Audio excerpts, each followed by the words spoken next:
दृढ़ विश्वास। एक नावरे स्वामी और स्त्री दुई जन ह्रद मध्य नौ विहार करुथांती। हठात पाग परिवर्तन देखागला। प्रबल भाव कलाहांडिया मेघ घोटी आसिला। पवन बेग खूब जोरे बढ़िबाकु लागिला। कलाहांडिया बादल कोलरे सूर्य देवता लुचि गले। चतुर्दिग अंधकारमय देखागला। ह्रद मध्य क्रीडारत विहंग मानकर काकली स्वन बंद होईगला। झड़ आगमनर सूचना जानिपारी पक्षी माने निज निज नीड़कु प्रत्यावर्तन करिबाकु लागिले। शांत शीतल तरंगायित लहरी मालार जलराशि झड़ तोफान प्रभाव अशांत होई उठिला। सु सु गर्जन करी माड़ी आसुथिबा उत्ताल लहड़ी पाखरे नाविकर निजर नौका को आयत्त करिबार समस्त कौशल व्यर्थ होई जाउथाए।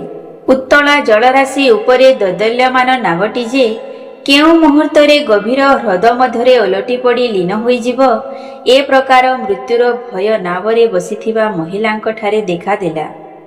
एपरी एक भयंकर परिवेश को सम्मुखीन हेबार साहस महिला जनक हराई बसिले। भयरे महिला जनक पाखरे बसिथिबा तांक स्वामी को कहिले, तुमे नीरवरे बसी रहिछ? तुमे कण किछि जानी पारुनाह? आउ केउ मुहूर्त मध्यरे आमे एही गभीर ह्रद मझिरे सलिल समाधि नेबा? बंची रहिबार उपाय कण किछि नाही? नीरवरे बसी रहिथिबा स्वामी निजर भावना राज्यरु फेरी स्त्रींक प्रश्नर कोनसी उत्तर न देई पाखरे थिबा शाणित कृपाणटीकु स्त्रींक हस्तकु बढ़ाई देई कहिले, एही अस्त्ररे तुमे मते हत्या कर। स्त्री आश्चर्य होई कहिले, एहा केबे कण संभव?